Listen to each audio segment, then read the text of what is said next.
Le cinéma français, on en parle avec Laurent Delmas. Bonsoir. Bonsoir. Laurent Delmas, journaliste, chroniqueur cinéma sur France Inter, sans doute l'un des meilleurs connaisseurs du 7e art en France. Si, on le dit. Vous êtes aussi producteur et auteur de plusieurs livres consacrés au cinéma, et notamment La grande histoire du 7e art et le dictionnaire mondial des films, tous les deux chez Larousse. Et puis avec nous, bien sûr, notre journaliste culture, Jean-Baptiste Urbain, lui aussi un passionné de cinéma, français, mais pas seulement. Alors bien sûr, Jean-Baptiste, on va commencer par un retour en images sur la cérémonie d'hier soir. Une cérémonie qui était assez rythmée, plus drôle que d'habitude. Parfois, c'est un petit peu ennuyeux. Grâce à elle, Florence Foresti, c'est la première fois que l'humoriste était la maîtresse de cérémonie. Une cérémonie, tu le disais, souvent un peu ennuyeuse. Une nuit d'ailleurs sous le signe des premières fois. Première fois d'abord, évidemment, pour les débutants. Le meilleur espoir féminin revient à Zita Enroth pour son rôle de fille d'une femme de ménage dans Fatima, sur lequel on va revenir. Et puis, chez les hommes, c'est le tout jeune Rod Parado qui remporte le prix pour son rôle de jeune délinquant dans La tête haute d'Emmanuel Berco. Encore un peu enfant, vous voyez, déjà un peu adulte, et très ému sur scène, sur la scène du Châtelet, l'un des moments forts de cette soirée.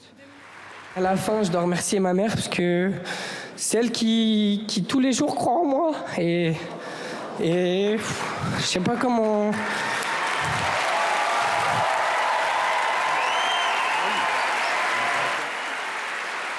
Pour les deux acteurs plus expérimentés sacrés hier soir. D'abord, Vincent Lindon. Quelques mois après son prix d'interprétation masculine à Cannes, il reçoit le prix du meilleur acteur pour toujours ce même rôle, celui d'un chômeur de longue durée. C'est dans La loi du marché de Stéphane Brisé. Et puis, la meilleure actrice, c'était la favorite. 20 ans après son César du meilleur second rôle pour Un air de famille, Catherine Fro remporte son premier César de meilleure actrice pour sa composition dans Marguerite, cette riche femme qui se rêvait cantatrice mais qui chantait désespérément faux, film de Xavier Giannoli. Et Catherine Fro, elle, ne chante pas faux. Si tu veux faire mon bonheur, Marguerite, Marguerite, si tu veux faire mon bonheur, Marguerite, donne-moi ton cœur. Pour finir, les deux Césars les plus cinématographiques, on pourrait dire. Première fois aussi pour Arnaud Desplechin et son 3 souvenirs de la jeunesse. Ces acteurs ont souvent été récompensés, mais lui, jamais. Enfin, la surprise de la soirée, c'est le César du meilleur film pour Philippe Faucon et Fatima, portrait sensible d'une femme de ménage maghrébine qui parle mal le français. Un film qui a quand même été vu par plus de 300 000 spectateurs sans le moindre acteur connu. On va en parler tous les deux dans un instant, mais tous les trois même. Mais je vous propose d'abord d'en voir un extrait. وقتاش ديري لي دوفوار تاعك؟ Tout à l'heure. وقتاش tout à l'heure؟ Tout à l'heure. وش بيك وش كاين؟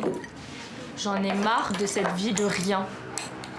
دايما وانت يا جوني ماخ راكي لاباس عليك ساكنه تاكلي تشربي لابسه حوايج نظاف احمدي ربي وشكريه هنا راكم لاباس عليكم واش Arrête خاصك maman, arrête de dire qu'on est bien, on vit dans une cage où tu vois on est bien, tu fais des ménages où on est bien. Arrête de délirer un peu. انت دايما تلقاي السبب ما ديريش لي دوفوار تاعك. Je peux pas travailler ici, comment tu veux que je travaille? Y a pas internet, tu peux pas m'aider à comprendre, tu parles même pas français. Donc je peux pas faire mes devoirs, je peux pas travailler. Oh ça va là, tu te calmes, tu baisses d'un ton s'il te plaît. غير انا اللي ما نعرفش نكتب ونهضر الفرنسي زعما صحاباتك كل ماتهم ينعتوا لهم انا كي كنت نقرا ما كان حتى واحد ينعت لي. Tu nous l'as raconté je sais pas combien de fois cette histoire. C'est bon, on a compris. Mais ta génération et maintenant, c'est pas la même chose, c'est différent. خلاص دركا عولوا على رواحكم انا اللي عليا درتو خلاص. De toute façon, on n'a pas le choix. Hein.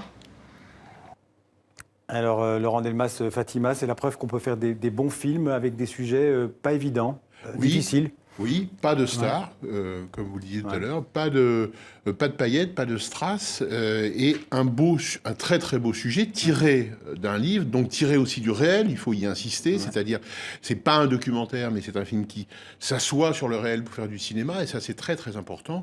On vient de le voir, je trouve que l'extrait choisi est merveilleusement signifiant, ces trois femmes, c'est-à-dire la mère de famille et ces deux filles, entre lesquelles ça se passe pas bien, la communication, et notamment à travers la langue. Et c'est ça l'un des sujets du film. Et c'est pour ça que ça en fait aussi un film universel. C'est-à-dire, on dit beaucoup, c'est un film sur la situation française. C'est vrai, mais il y a énormément d'universalité. Sur l'intégration, sur la difficulté de s'intégrer. Oui, sur comment parler, comment s'inscrire dans un paysage social, politique. Et l'importance de l'éducation aussi. Exactement. Ouais. Et je trouve qu'en plus, c'est un film qui, heureusement, dans un contexte difficile, finalement, donne des valeurs positives. Voilà. Pour autant, c'est pas niaiseux, pour autant, c'est pas béni oui-oui. Au contraire, les personnages ont plein d'angles, sont anguleux, ils sont âpres, rêches, mais c'est une belle réalité aussi qui nous est montrée, et ça fait du bien. Jean-Baptiste ? Non, puis c'est un film sur la diversité. Enfin, ça fait quand même quelques années qu'on n'est plus sur des films qui sont uniquement sur des familles bourgeoises bien blanches, mais enfin ça a existé. Il y a de plus en plus de films qui parlent de la diversité en France. Il y a aussi des films français qui ne se passent pas en France, hein. Mustang, on va en parler. Mais il y a aussi cette nouveauté petit à petit, bon an mal an, dans le cinéma français. D'intégration, tout simplement, d'intégration de tout le monde dans le cinéma français, effectivement. On peut dire que le cinéma français, finalement, est plus en phase peut-être avec la société française telle qu'elle se vit que, par exemple, certains politiques, comme si les milieux artistiques comprenaient mieux l'évolution de la société. Oui, je crois qu'il y a une sensibilité en tous les cas, et c'est aussi pas mal propre au cinéma français, contrairement à ce qu'on dit, parce qu'à Hollywood, chercher les minorités, elles n'y sont pas beaucoup. Chercher les ouvriers à Hollywood, par exemple. C'est une polémique d'ailleurs cette année. Oui, c'est une polémique, mais ça pourrait s'étendre aussi, par exemple, aux ouvriers. La loi du marché, ça n'existe pas aux États-Unis. Il n'y a pas d'équivalent de ce genre de film. On voit pas de chômeurs dans les films américains, hein. Et pourtant il y a quand même du chômage. C'est très européen, il y a Ken Loach en Grande-Bretagne, évidemment. Et c'est éminemment franco-français parce que effectivement il y a une volonté du cinéma français de prendre à bras le corps cette réalité sociale. Laurent Delmas, sur l'ensemble du palmarès, il vous semble refléter le palmarès, je ne parle pas des nominations, l'état du cinéma français aujourd'hui, ou ce que le cinéma français a à dire au monde? C'est presque, je dirais, miraculeusement équilibré. Parce que ça dépend d'un vote, il faut quand même s'en souvenir. Moi, je n'adhère pas du tout à l'idée qu'il y aurait des trucages, etc. Je crois vraiment que c'est une photographie d'un vote, et c'est miraculeusement équilibré, parce qu'effectivement, on a et Fatima et Marguerite, et Vincent Lindon, et une jeune actrice maghrébine. Donc, de ce point de vue-là, ça aussi, c'est une belle photographie. Un vote de à peu près 4000 personnes. Oui, c'est ça, à peu près. Donc, alors, comme l'a rappelé Florence Foresti, c'est vrai que c'est pas beaucoup, mais finalement, c'est à un moment donné, un instant. Oui, c'est un panel représentatif. On peut le dire. Un collège de professionnels. Après, alors c'est pas truqué, mais en revanche, on sait très bien qu'il y a des gens qui votent un peu au hasard. C'est ça qui est assez miraculeux, c'est que au final, on a cet équilibre. Il n'y a pas un film cette année qui domine, comme ça a été le cas certaines années. Et ça, c'est beaucoup mieux. Notamment les années avec les films de Jacques Audiard, qui lui, cette année, est bredouille, mais enfin, il a eu la Palme d'Or en mai. Et là, oui, il y a cet équilibre, 4 Césars par-ci, 3 Césars par-là, avec des films assez différents, parce qu'entre Marguerite de Xavier Giannoli et Fatima, on est dans des cinémas quand même assez différents dans le fond et dans la forme. Et il y a donc ce résultat assez en équilibre. Voilà, absolument. On passerait à un autre extrait d'un des films peut-être qui a été primé, puis peut-être de Mustang, peut-être on peut en parler maintenant. Alors oui, Mustang, c'est un film qui va continuer à faire parler de lui, puisque la jeune réalisatrice, dont c'est le premier film, qui a eu le César de premier film, doit être d'ailleurs au moment où on est en train de parler dans l'avion pour Los Angeles, puisque pour les Oscars, demain soir, elle concourt pour l'Oscar du meilleur film étranger. C'est un film tout à fait étonnant avec 5 adolescentes, 5 sœurs en Turquie qui vont être enfermées dans leur maison et contraintes au mariage forcé, on peut dire ça comme ça. Mais je vous propose de voir la bande-annonce de Mustang. Her şey göz açıp kapayana kadar değişti. Önce rahattık. Ve birden her şey boka sardı. Herkesin diline düşürdünüz bizi. Erkeklerin enselerini sürtünmüşsünüz. Anne bu kızlar bozuk çıkarsa sorumlusu sensin. Sen babaanneliği demek ki yapamadın demek ki sen bu kadar yani şimdiye kadar demek ki. Hakkında en ufak bir kuşku olsaydı imkanı yok evlenemezsin yavrum. Ve şekilsiz bok rengi elbiseler giyme sırası bize gelmişti. Verniyor biraz daha. Amcam böyle görsün de sen aklın başına gelsin. Babaanne ben ikini seviyorum. Eğer beni ondan başka biriyle evlendirmeye kalkarsan çığlığı basarım. Ne diyorsun sen?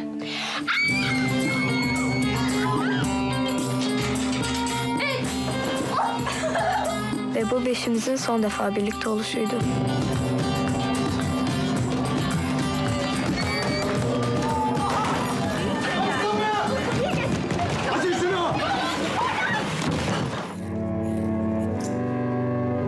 İlk fırsatta gideceğiz. Alors Mustang, un film d'une réalisatrice franco-turque. Franco-turque, oui, il faut quand même donner son nom, Oui. Denise Gamze Erguven. Voilà. On l'a dit à deux, on y est arrivé, c'est bien. Alors c'est un film évidemment assez à la fois sociétal et politique. C'est pas tout à fait innocent d'accorder le César du meilleur premier film à Mustang. Clairement, c'est presque un communiqué du Quai d'Orsay, mais tant mieux, parce que le film est bon. Donc, Pas de trucage, on a dit. Oui, non, absolument. Non, le film est très bon, le film est féministe, c'est indéniable. Le film est aussi féminin, il faut y insister. C'est-à-dire que c'est effectivement le premier film d'une réalisatrice qui a coécrit le scénario avec une scénariste. Toutes les deux, c'est un petit cocorico institutionnel, sortent de la Fémis, la grande école de cinéma que le monde entier nous envie et dont on dit un peu trop souvent qu'elle est une école au chômage, etc. Non, c'est pas vrai. Elle fabrique des professionnels de très grand talent. La preuve, l'alliance Alice Vinocourt plus la réalisatrice de Mustang, ça donne un très très beau premier film qui a quelques défauts, faut pas non plus exagérer, mais hier on a frôlé, à mon sens, l'inflation. C'est-à-dire qu'au bout un peu trop de César aurait pu tuer l'effet César. Ça s'est bien arrêté au moment où il fallait, parce que je pense qu'il ne faut pas ensevelir Mustang sous des lauriers qui seraient excessifs. Je crois que le film en a eu 4. Hein, c'est ça, donc c'est la bonne, on doit dire la bonne mesure. Mais très franchement, il faut lui espérer le meilleur aux Oscars, bien évidemment. D'autant plus que, il faut le dire, le film en Turquie ne passe pas bien. C'est-à-dire, c'est clairement un film que la Turquie n'a pas voulu le présenter aux Oscars. Hein, ça lui a été proposé, elle n'a pas voulu. Et, oui, parce que les hommes ont le mauvais rôle dans ce film. Les hommes, la société turque, le carcan, le poids de l'histoire, le poids des traditions. C'est un film qui, de ce point de vue-là, est assez rentre-dedans. Donc les Turcs ne l'aiment pas. Enfin, une partie des Turcs n'aime pas ce film. Jean-Baptiste ? Oui, c'est aussi, alors on va un peu sortir des Césars, mais enfin, pour encore en dire un mot, c'est aussi un peu le triomphe des femmes. Enfin, il y a quand même la place des femmes. Je crois que c'est Gilles Lelouch, le comédien, qui l'a souligné hier au César. Oui, alors là, est-ce que c'est mieux placé pour dire ça, quand on a joué dans les films les plus machos, mais horriblement machos, voire en beauf du cinéma français, là j'ai été un peu surpris, je vous l'avoue. Mais après tout, on a le droit de changer d'avis, on a le droit d'évoluer, on a le droit de devenir féministe. Ne retenons que le message. Oui, s'il vous plaît. Alors, peut-être un autre extrait d'un autre film qui a été primé hier. Il y a les nouvelles réalisatrices, les nouveaux réalisateurs, jeunes, qui viennent de la Fémis, fringants. Enfin, il y a aussi, on va pas dire les vieux de la vieille, mais des réalisateurs, on le disait, comme Arnaud Desplechin, qui a eu beaucoup de films présentés au César. C'est ces acteurs, ces actrices qui ont gagné. Cette fois, pour 3 souvenirs de ma jeunesse, ils remportent un César du meilleur réalisateur. Je pense que c'est mérité, d'autant que quand on regardait les autres noms, enfin, il y a des réalisateurs, des théâtrices de talent, mais enfin, il y a quand même une maîtrise de la mise en scène. Je pense que le mieux, c'est qu'on regarde un extrait de 3 souvenirs de ma jeunesse. Paul, qu'est-ce que tu fais à Paris? Je suis dans les sciences d'anthropologie. Il s'étudie lui-même. Putain, c'est bien Paris. Tu t'habitues là-bas? Oui.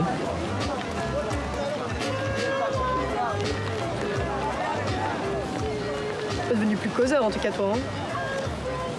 Je cultive mon mystère. Mystérieux, tu parles. Tu veux t'inscrire sur la liste d'attente?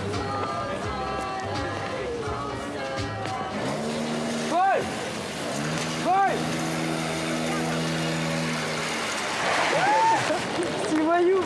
Voyou du pauvre.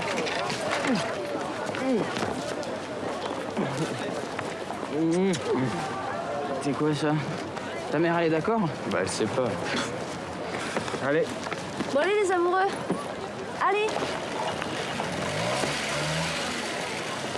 Je monte devant. Paul, chez toi. Ouais. Allez, s'il te plaît.